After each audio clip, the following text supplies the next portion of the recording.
வணக்கம். நம்ம இன்னைக்கு பார்க்க போகிறது the lost adventurer chapter 4. Last சாப்டரில் hero golden slime boss monster கூட சண்டை போட்டுட்டு இருந்தான். அந்த மான்ஸ்டரோட கோரை அழிக்கிறதுக்கு ஹீரோ 5 ஃபயர் ஆரோவை யூஸ் பண்ண வேண்டியது இருந்துச்சு. அந்த மான்ஸ்டரோட ஆசிட் ஆரோ ஸ்கில்ல இருந்து ஹீரோ அவனோட டெலிகனிசிஸை யூஸ் பண்ணி 4 ஃபயர் ஆரோவை சக்ஸஸ்ஃபுல்லாக அந்த மான்ஸ்டரோட கோரில் லேண்ட் பண்ணியிருப்பான். லாஸ்ட் அட்டாக்குக்கு ஹீரோ மான்ஸ்டர் கிட்ட வரும்போது தன்னோட உடம்ப ஒரு பெரிய கை மாதிரி மாற்றி ஹீரோவை ஒரேடியாக அமுக்கிறதுக்காக பின்னாடி இருந்து வந்துட்டு இருக்கும் அந்த மான்ஸ்டர். அதை நோட் பண்ண ஹீரோ மறுபடியும் அவனோட டெலிகனிசிஸ் ஸ்கில்லை யூஸ் பண்ணி அந்த கத்தியை தூரமாக எரிஞ்சு அது மூலமாக தப்பிச்சிருவான். தரையில் லேண்ட் ஆன உடனே அவனோட ஃபயர் ஆரோ ஸ்கில்லை யூஸ் பண்ணுறான். அந்த மான்ஸ்டர் அதனோட கோரை அந்த பெரிய கையை வச்சு தடுக்கும்.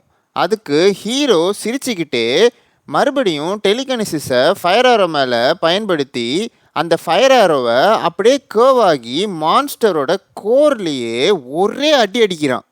அந்த இம்பேக்டில் மான்ஸ்டரோட கோர் கம்ப்ளீட்டாக உடையுது. அந்த மான்ஸ்டரோட உடம்பு அப்படியே ஒரு மாதிரி கொப்பளிச்சு ஃபுல்லாக பர்ஸ்ட் ஆகுது. அந்த மான்ஸ்டரோட உடம்பு ஆசிடால் ஆனதுனால கொஞ்சம் ஹீரோ மேலே பட்டா கூட அது அவனுக்கு பெரிய ஆபத்தை உருவாக்கும். சுனாமி மாதிரி வந்த ஆசிட் கிட்ட இருந்து ஹீரோ மறுபடியும் அவனோட டெலிகனிசிஸ் யூஸ் பண்ணி அந்த கத்தியை அப்படியே ஒரு மரத்தோட கிளையில சுற்றி அதன் மூலமாக ஜம்ப் பண்ணி மரத்து மேலே உட்கார்றான்.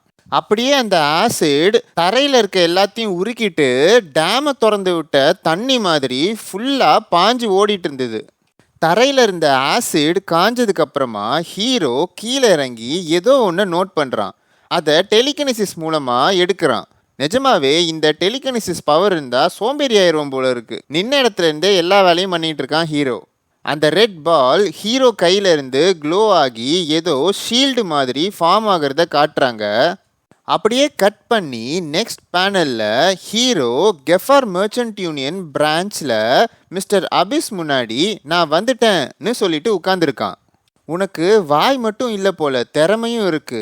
ஆனால் மறுபடியும் தனியாக வந்திருக்க, அதுவும் நாங்கள் எடுத்துகிட்டு வர சொன்ன ஐட்டம்ஸ் எதுவுமே இல்லாமல்னு கேட்குறாரு மிஸ்டர் அபிஸ். ஹீரோ, நீங்கள் சஜஸ்ட் பண்ண டீம் மெம்பர்ஸ் எல்லாமே சரியான கற்றுக்குட்டிங்க. அதுவும் என்னோட ஃபயர் ஆரோ ஸ்டாஃப்காக என்னை கொல்லவே பார்த்தானுங்க. நான் அவங்கள அவாய்ட் பண்ணுறதுக்காக அந்த குரூப்பை விட்டு வெளியில் வந்தப்போ அவனுங்க பாஸ் மான்ஸ்டரை என்கவுண்டர் பண்ணதுனால எல்லாரும் இறந்துட்டாங்கன்னு சொல்கிறான். இதை கேட்ட மிஸ்டர் அபிஸ், பாஸ் மான்ஸ்டரால் தான் இறந்தாங்களான்னு கேட்குறாரு. ஆமாம், அது ஒரு கோல்டு ஸ்லைம்ங்கிறான் ஹீரோ. என்னது கோல்டு ஸ்லைமா? அப்போது இருந்த ஐட்டம்ஸ்லாம்னு அபிஸ் கேட்கறதுக்குள்ள எல்லாமே உருகிருச்சுன்னு பதில் சொல்கிறான் ஹீரோ. மிஸ்டர் அபிஸ் யோசிக்கிறாரு, ச்சே, நம்ம ரெண்ட் பண்ண மர்ச்சன்ட் யூனியனோட ஐட்டம்ஸ் எல்லாமே அழிஞ்சு போயிடுச்சு.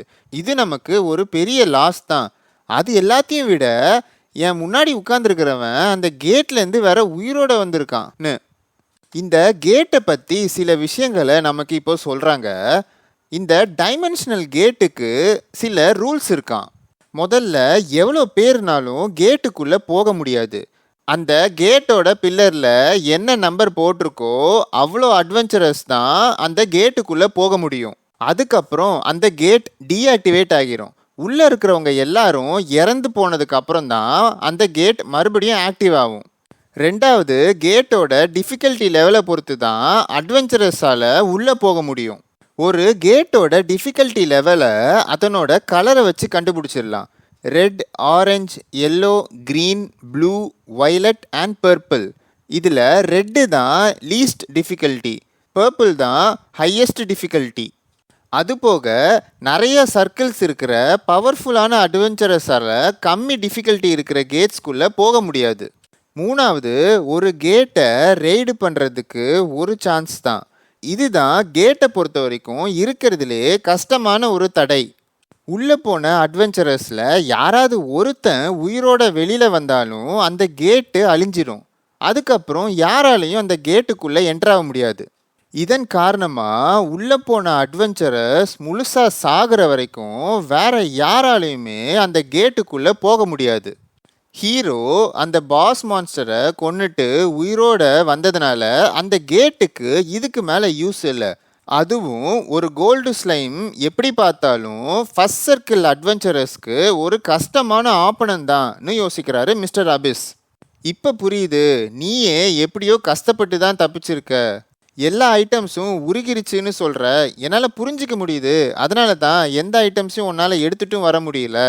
ஆனால் நீ என்ன காரணம் சொன்னாலும் இந்த மிஷனில் நீ ஃபெயில் ஆயிட்டன்னு சொல்கிறாரு மிஸ்டர் அபிஸ். அதுக்கு பொறுமையே இல்லாதவையா நீ? என்னோட காரணத்தை நீ இன்னும் கேட்கவே இல்லை.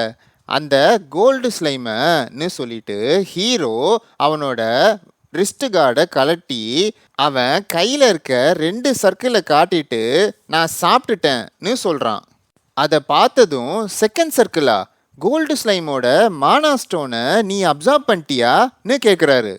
என்னை ப்ரூவ் பண்ணுறதுக்கு இது போதும்னு நினைக்கிறேன்.